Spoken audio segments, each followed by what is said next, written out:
जय हिंद दोस्तों, स्वागत है आप सभी का एक बार फिर से सॉफ्ट स्टडी यूट्यूब चैनल में। मैं सौरभ एक बार फिर से आपके साथ हूं एनवायरनमेंट के 9वें प्रैक्टिस सेट के साथ में। इससे पहले हमारे एनवायरनमेंट के 8 प्रैक्टिस सेट आ चुके हैं।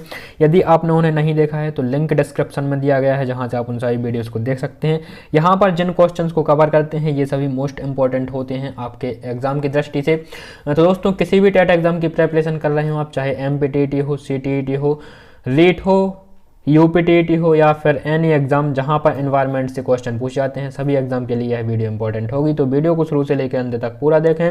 वीडियो पसंद आए तो लाइक करें, शेयर करें, चैनल पर नए हैं तो सब्सक्राइब करके ऑल बेल नोटिफिकेशन को प्रेस करना ना भूलें नेक्स्ट वीडियो की अपडेट सबसे पहले पाने के लिए। तो दोस्तों, स्टार्ट करते हैं पहले क्वेश्चन के साथ में। यहाँ पर हम केवल MCQ टाइप का को ही डिस्कस करेंगे। यदि आप डिटेल इन क्वेश्चंस की डिटेल चाहते हैं तो आप पुरानी वीडियोस देख सकते हैं, वहां पर आपको प्रत्येक क्वेश्चन की डिटेल के साथ में आंसर मिलेंगे। ठीक है, तो दोस्तों यहाँ पर जो फर्स्ट क्वेश्चन है हमारा आज का, लिखा हुआ है निम्न में से बाल विवाह एक प्रमुख कारण नहीं है। निम्नलिखित में से बाल विवाह का एक प्रमुख कारण नहीं है, ये वो आपको बताना है। और यहाँ पर एक ध्यान देने वाली बात है, जब भी आप एग्जाम सेंटर में बैठे तो नहीं है और है पे अच्छे तरीके से ध्यान दें। यहाँ पर बहुत बार कन्फ्यूजन हो जाता है और कई बार आपके साथ हुआ भी होगा। ठीक है, तो यहाँ पर जो बाल विवाह का प्रमुख कारण नहीं है ये आपको बताना है। तो हिंदू धर्मशास्त्र, एकल परिवार, अशिक्षा या फिर स्त्रियों की निम्न दशा। तो इसका जो करेक्ट आंसर हो जाएगा, जो एकल जो इसका कारण नहीं है बाल विवाह का, वो है एकल परिवार। ठीक है, एकल परिवार की वजह से कभी भी बाल विवाह नहीं होते हैं। बाल विवाह का कारण या तो धर्म होता है, ठीक है, या तो अशिक्षा होती है। सामान्यतः जो है अशिक्षा मुख्य तौर पर देखने को मिलती है बाल विवाह की स्थिति में।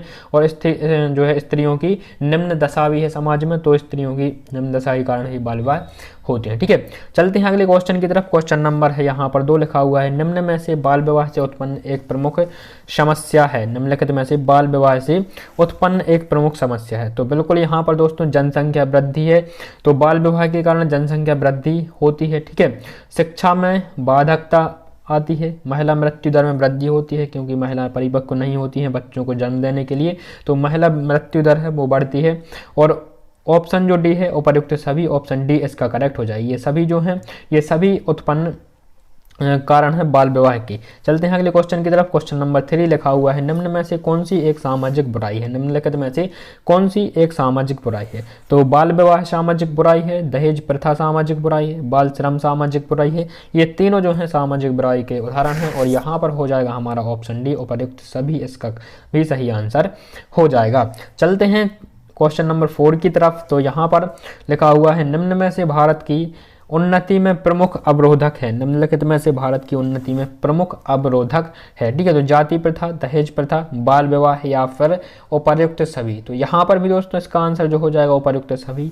ये सभी जो कारण हैं, जाति प्रथा हो, चाहे दहेज प्रथा हो या फिर बाल विवाह हो, ये उन्नति में अवरोध डालते हैं, उन्नति में अवरोध के प्रमुख कारण हैं। ठीक है, तो यहाँ पर दोस्तों सभी का आंसर जो है उक्त सभी उपर्युक्त सभी देखने को मिल रहा है। एग्जाम में ऐसा नहीं होगा, हो सकता है एक ही ऑप्शन सही हो या फिर 3 गलत हो या फिर किसी भी प्रकार से क्वेश्चन पूछा जा सकता है। ठीक है, नेक्स्ट क्वेश्चन है यहाँ पर, सरकारी एवं निजी कार्यालयों में धूम्रपान पर प्रतिबंध लगाया गया। सरकारी एवं निजी कार्यालयों में धूम्रपान पर प्रतिबंध लगाया गया। तो कब लगाया गया ये प्रतिबंध, ये आपको बताना है। तो इसका जो आंसर हो जाएगा ऑप्शन नंबर बी, 2 अक्टूबर 2008 को। ठीक है, 2 अक्टूबर 2008 को जो है स्वच्छता से संबंधित भारत में जितने भी काम होते हैं आपको पता होगा, तो वो 2 अक्टूबर को किए जाते हैं, क्योंकि 2 अक्टूबर होती है महात्मा गांधी की जयंती और महात्मा गांधी स्वच्छता के बहुत ही प्रेमी व्यक्ति थे। तो यहाँ पर जितने भी जैसे स्वच्छ भारत अभियान की शुरुआत हुई थी तो ये 2 अक्टूबर से हुई थी। ठीक है, और इस प्रकार से चाहे गंगा सफाई अभियान हो तो 2 अक्टूबर से अधिकतर स्वच्छता के काम किए जाते हैं। तो धूम्रपान प्रतिबंध लगाया गया था 2 अक्टूबर 2018 को। ठीक है, 2008 को, ये सन आपको याद रखना है। नेक्स्ट क्वेश्चन की तरफ चलते हैं और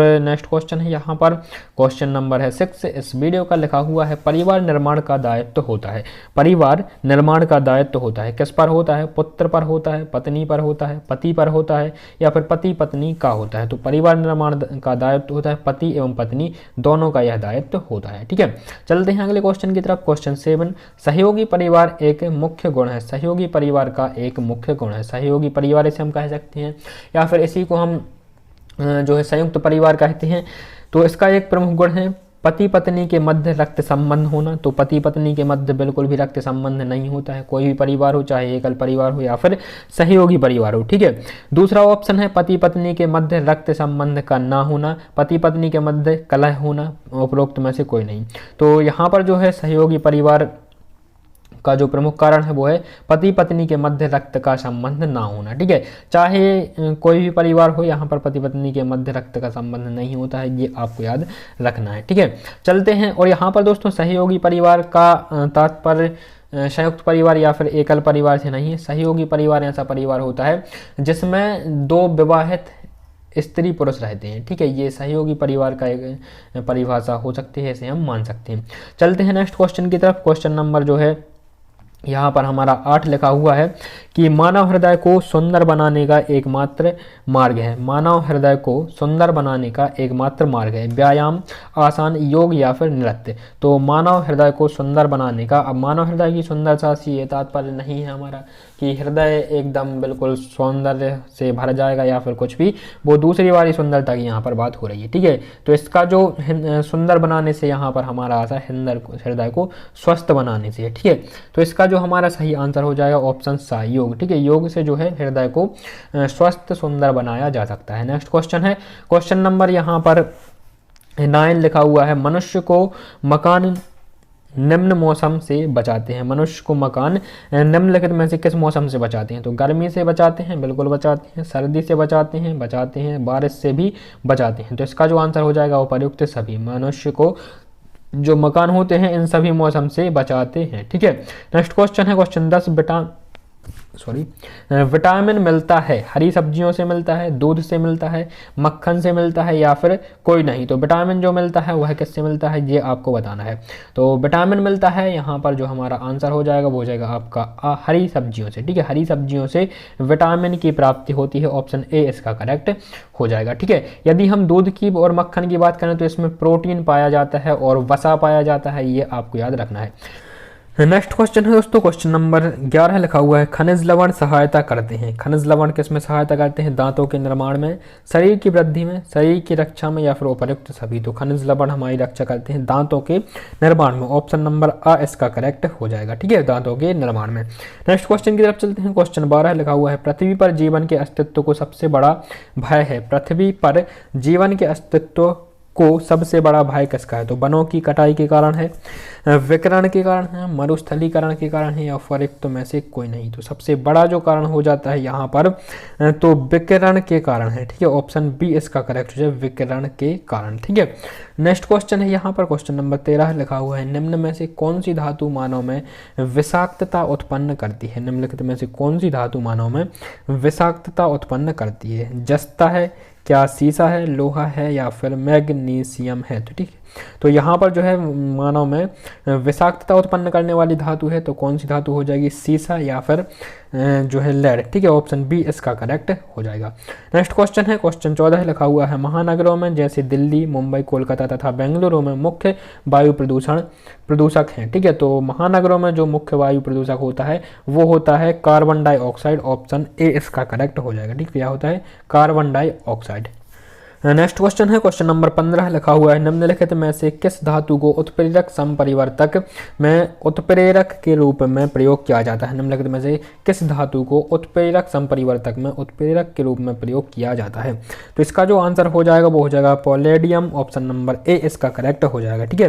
जो पैलेडियम है इसको उत्प्रेरक संपरिवर्तक में उत्प्रेरक के रूप में प्रयोग किया जाता है। नेक्स्ट क्वेश्चन है यहाँ पर क्वेश्चन 16 निम्नलिखित में से कौन सी गैस वायु प्रदूषण का कारण नहीं बनती है? निम्नलिखित में से कौन सी गैस वायु परिवर्तन का कारण नहीं बनती है? तो कार्बन डाइऑक्साइड बिल्कुल बनती है, कार्बन मोनोऑक्साइड बनती है, सल्फर डाइऑक्साइड बनती है। जो हाइड्रोजन है ये भी वायु प्रदूषण का कारण नहीं बनती है, ठीक है, ऑप्शन सी इसका करेक्ट हो जाएगा, हाइड्रोजन, ठीक। हाइड्रोजन एक ज्वलनशील गैस होती है, ये आपको याद रखना है। और जो पानी बना होता है वो हाइड्रोजन के 2 अणु और ऑक्सीजन के 1 अणु से मिलकर बना होता है H2O2, ठीक है।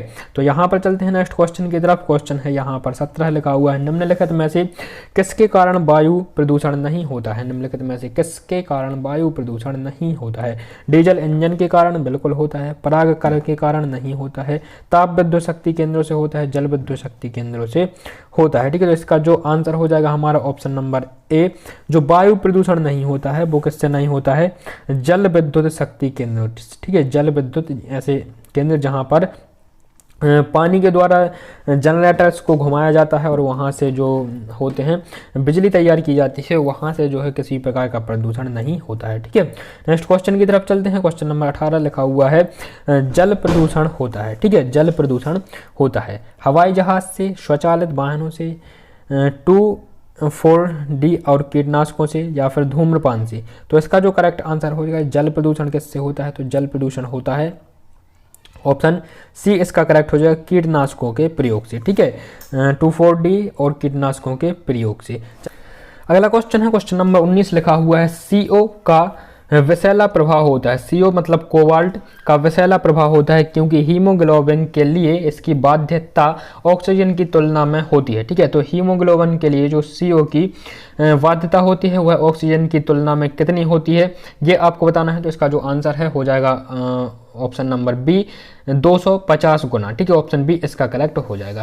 नेक्स्ट क्वेश्चन की तरफ चलते हैं। क्वेश्चन है यहाँ पर 20 लिखा हुआ है भारत में रेल मार्गों का विकास कब आरंभ हुआ? भारत में रेल मार्गों का विकास कब आरंभ हुआ ये आपको बताना है। ठीक है, तो यहाँ पर जो हमारा करेक्ट आंसर हो जाएगा भारत में जो रेल मार्गों का विकास हुआ वह हुआ कब? 1853 में। तो भारत में जो पहली रेल मार्ग बिछाई गई थी 1853 में लॉर्ड डलहौजी के शासनकाल में बिछाई गई थी, ये आपको याद रखना है। नेक्स्ट क्वेश्चन है दोस्तों क्वेश्चन नंबर 21 लिखा हुआ है महाराष्ट्र का प्रमुख औद्योगिक केंद्र है। महाराष्ट्र का प्रमुख औद्योगिक केंद्र कौन सा है? तो पूना है, मुंबई है, सोलापुर है, या फिर इनमें से कोई नहीं।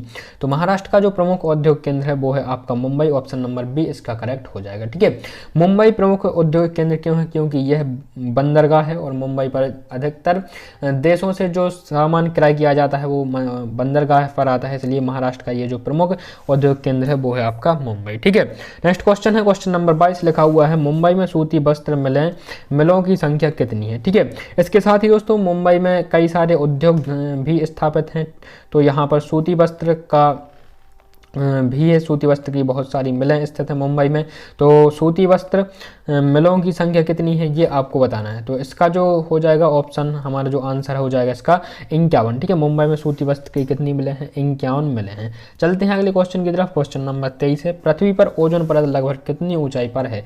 पृथ्वी पर ओजोन परत लगभग कितनी ऊंचाई पर है? ठीक है, तो पृथ्वी पर जो ओजोन परत है उसकी ऊंचाई कितनी है? सी 25 से 40 किलोमीटर। 25 से 40 किलोमीटर की ऊंचाई पर पाई जाती है ओजोन परत। ओजोन का सूत्र है CO3। ठीक है, नेक्स्ट क्वेश्चन की तरफ चलते हैं। क्वेश्चन नंबर 24 से लिखा हुआ है निम्नलिखित में से कौन सबसे महत्वपूर्ण ग्रीन हाउस गैस है? निम्नलिखित में से कौन सबसे महत्वपूर्ण ग्रीन हाउस गैस है या फिर सबसे ज्यादा ग्रीन हाउस प्रभाव को बढ़ावा देने वाली गैस कौन सी है ये आपको बताना है। तो इसका जो आंसर हो जाएगा हमारा कार्बन डाइऑक्साइड। ऑप्शन नंबर जो है सी इसका करेक्ट हो जाएगा। ठीक है, कार्बन डाइऑक्साइड का प्रतिशत पूछ लिया जाता है, वायुमंडल में कितना पाया जाता है? 0.03% पाया जाता है, ये आपको याद रखना है। नेक्स्ट क्वेश्चन है यहाँ पर क्वेश्चन नंबर है 25 लिखा हुआ है मध्य हिमालय की औसत ऊंचाई कितनी है? मध्य हिमालय की औसत ऊंचाई कितनी है? तो यहाँ पर जो मध्य हिमालय की औसत ऊंचाई है वो है हमारी कितनी? औसत ऊंचाई की बात हो रही है, ये आपको याद रखना है। तो 3700 किलोमीटर से 4545 किलोमीटर 45 मीटर जो है यह हिमालय की ऊंचाई हो जाती है। नेक्स्ट क्वेश्चन है क्वेश्चन 26 पर्यावरण शिक्षा को सम्मिलित करते हैं। पर्यावरण शिक्षा को सम्मिलित करते हैं। दोस्तों वीडियो पसंद आ रही तो वीडियो को लाइक करें, शेयर करें और 30 में से कितने क्वेश्चन आपके सही होते हैं ये आपको कमेंट बॉक्स में बताना है। तो क्वेश्चन है पर्यावरण शिक्षा को सम्मिलित करते हैं अध्यापक शिक्षा में, पूर्ण शिक्षा में, सर्व शिक्षा अभियान में, या फिर उपर्युक्त में से कोई नहीं। पर्यावरण शिक्षा को हम सम्मिलित करते हैं किसमें? जो इसका आंसर हो जाता है हमारा उपर्युक्त सभी में। ठीक है, अध्यापक शिक्षा में, पूर्ण शिक्षा में एवं सर्व शिक्षा अभियान में भी। ठीक है, ऑप्शन डी इसका करेक्ट हो जाएगा। नेक्स्ट है पर्यावरण शिक्षा में सहभागिता होती है, सामाजिक विषयों की, वैज्ञानिक विषयों की, भाषा एवं साहित्य की, या फिर उपर्युक्त सभी। तो पर्यावरण शिक्षा में जो सहभागिता होती है उपर्युक्त सभी इसका आंसर हो जाएगा ऑप्शन डी। ठीक है, नेक्स्ट क्वेश्चन है जो हमारा 148 सेट का है। और पर्यावरण शिक्षा केंद्र की स्थापना कब हुई थी? पर्यावरण शिक्षा केंद्र की स्थापना कब हुई थी यह आपको बताना है। तो पर्यावरण शिक्षा केंद्र की स्थापना हुई थी 1986 में, ऑप्शन बी इसका करेक्ट हो जाएगा। नेक्स्ट क्वेश्चन है, क्वेश्चन नंबर है यहाँ पर हमारा 29। पर्यावरण शिक्षा के अन्य शैक्षिक प्रकल्प हैं। पर्यावरण शिक्षा के अन्य शैक्षिक प्रकल्प हैं। तो पूर्ण शिक्षा, सतत शिक्षा, सामाजिक वानिकी, या फिर उपर्युक्त सभी। तो इसका भी जो आंसर हो जाएगा हमारा उपर्युक्त सभी, ऑप्शन नंबर डी। ठीक है, ये सभी जो हैं पर्यावरण शिक्षा के प्रकल्प हैं। ठीक है, नेक्स्ट क्वेश्चन है और इस वीडियो का अंतिम क्वेश्चन। पर्यावरण सचेतना विकास किया जाता है। पर्यावरण सचेतना विकास किया जाता है निरौपचारिक शिक्षा से, सामाजिक वानिकी से, सतत शिक्षा से, या फिर उपर्युक्त सभी। तो इसका आंसर हो जाएगा ऑप्शन डी, उपर्युक्त सभी। ठीक है, पर्यावरण सचेतना विकास किया जाता है तो उपर्युक्त सभी से, इन सभी से। तो दोस्तों ये था इस वीडियो का अंतिम क्वेश्चन। उम्मीद है कि आपको वीडियो पसंद आई होगी। वीडियो पसंद आई है तो क्या करना है, लाइक करना है, शेयर करना है, चैनल पर नए हैं तो सब्सक्राइब करना है इस चैनल को। मुलाकात होगी आपसे नेक्स्ट वीडियो में, तब तक के लिए नमस्कार, जय हिंद, हैट्स ऑफ।